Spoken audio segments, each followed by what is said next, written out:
زید بن ثابت رضی اللہ تعالی عنہ سے روایت ہے کہ رسول اللہ صلی اللہ علیہ وآلہ وسلم نے رمضان میں ایک حجرہ بنا لیا یا اوٹ پردہ۔ بصر بن سعید نے کہا، میں سمجھتا ہوں وہ بوریے کا تھا، آپ نے کئی رات اس میں نماز پڑھی۔ صحابہ میں سے بعض حضرات نے ان راتوں میں آپ کی اقتداء کی۔ جب آپ کو اس کا علم ہوا تو آپ نے بیٹھ رہنا شروع کیا، نماز موقوف رکھی، پھر برآمد ہوئے اور فرمایا، تم نے جو کیا وہ مجھ کو معلوم ہے، لیکن لوگو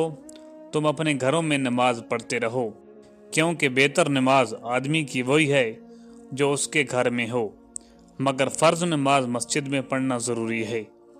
اور عفان بن مسلم نے کہا کہ ہم سے وہیب نے بیان کیا، کہا کہ ہم سے موسیٰ بن عقبہ نے بیان کیا، کہا کہ میں نے ابو النضر بن ابی امیہ سے سنا، وہ بصر بن سعید سے روایت کرتے تھے، وہ زید بن ثابت سے، وہ نبی کریم صلی اللہ علیہ وآلہ وسلم سے۔ صحیح بخاری حدیث نمبر 731۔ انس بن مالک انصاری رضی اللہ تعالی عنہ سے روایت ہے کہ رسول اللہ صلی اللہ علیہ وآلہ وسلم ایک گھوڑے پر سوار ہوئے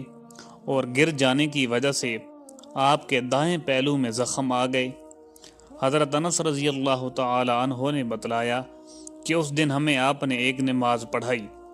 چونکہ آپ بیٹھے ہوئے تھے، اس لیے ہم نے بھی آپ کے پیچھے بیٹھ کر نماز پڑھی۔ پھر سلام کے بعد آپ نے فرمایا کہ امام اس لیے ہے کہ اس کی پیروی کی جائے،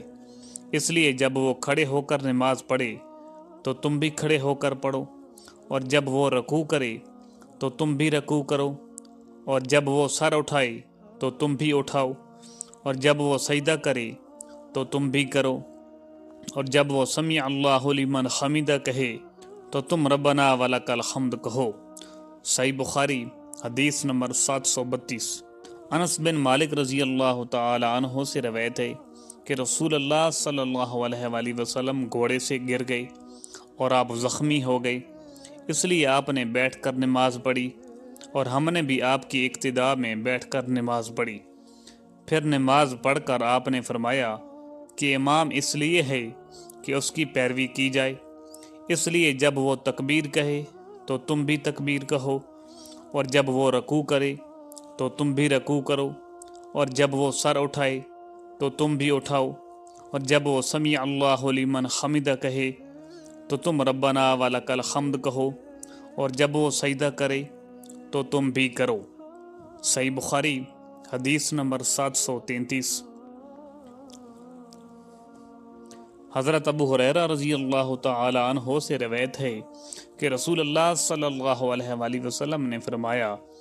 امام اس لیے ہے کہ اس کی پیروی کی جائے، اس لیے جب وہ تکبیر کہے تو تم بھی تکبیر کہو، جب وہ رکوع کرے تو تم بھی رکوع کرو، اور جب وہ سمیع اللہ لمن حمدہ کہے تو تم ربنا ولک الحمد کہو، اور جب وہ سجدہ کرے تو تم بھی سجدہ کرو، اور جب وہ بیٹھ کر نماز پڑھے تو تم سب بھی بیٹھ کر نماز پڑھو۔ صحیح بخاری حدیث نمبر 734۔ سالم بن عبداللہ رضی اللہ تعالی عنہ نے اپنے باپ عبداللہ بن عمر رضی اللہ تعالی عنہ سے روایت کیا کہ رسول اللہ صلی اللہ علیہ وآلہ وسلم نماز شروع کرتے وقت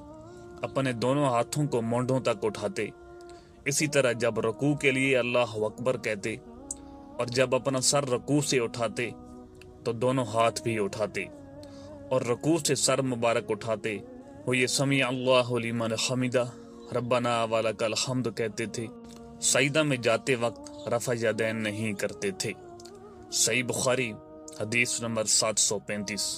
سالم بن عبداللہ بن عمر رضی اللہ تعالی عنہ نے عبداللہ بن عمر رضی اللہ تعالی عنہ سے خبر دی، انہوں نے بتلایا کہ میں نے رسول اللہ صلی اللہ علیہ وآلہ وسلم کو دیکھا کہ جب آپ نماز کے لیے کھڑے ہوئے تو تکبیر تحریمہ کے وقت آپ نے رفع یدین کیا، آپ کے دونوں ہاتھ اس وقت مونڈوں تک اٹھے، اور اسی طرح جب آپ رکوع کے لیے تکبیر کہتے اس وقت بھی رفع یدین کرتے، اور جب رکوع سے سر اٹھاتے اس وقت بھی کرتے، اس وقت آپ کہتے سمیع اللہ لمن حمدہ، البتہ سجدہ میں آپ رفع یدین نہیں کرتے تھے۔ صحیح بخاری حدیث نمبر 736۔ عبداللہ توحان نے بیان کیا خالد حذا سے، انہوں نے ابو قلابہ سے، انہوں نے مالک بن حویرث صحابی کو دیکھا کہ جب وہ نماز شروع کرتے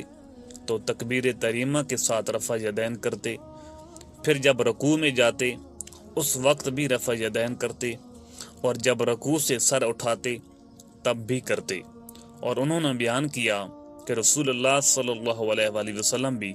اسی طرح کیا کرتے تھے۔ صحیح بخاری حدیث نمبر 737۔ عبداللہ بن عمر رضی اللہ تعالی عنہ نے کہا کہ میں نے نبی صلی اللہ علیہ وآلہ وسلم کو دیکھا کہ آپ نماز تکبیر تحریمہ سے شروع کرتے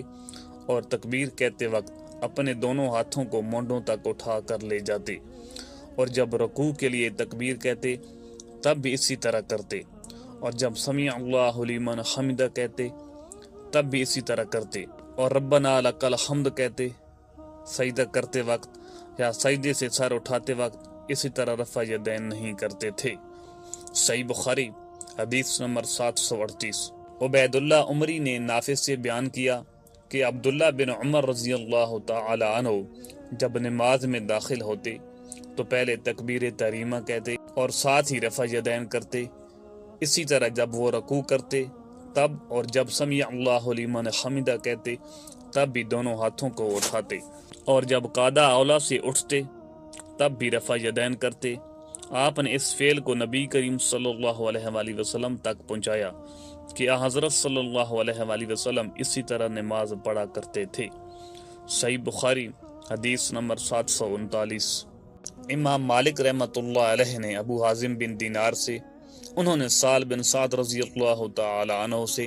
کہ لوگوں کو حکم دیا جاتا تھا کہ نماز میں دایاں ہاتھ بائیں کلائی پر رکھیں۔ ابو حازم بن دینار نے بیان کیا کہ مجھے اچھی طرح یاد ہے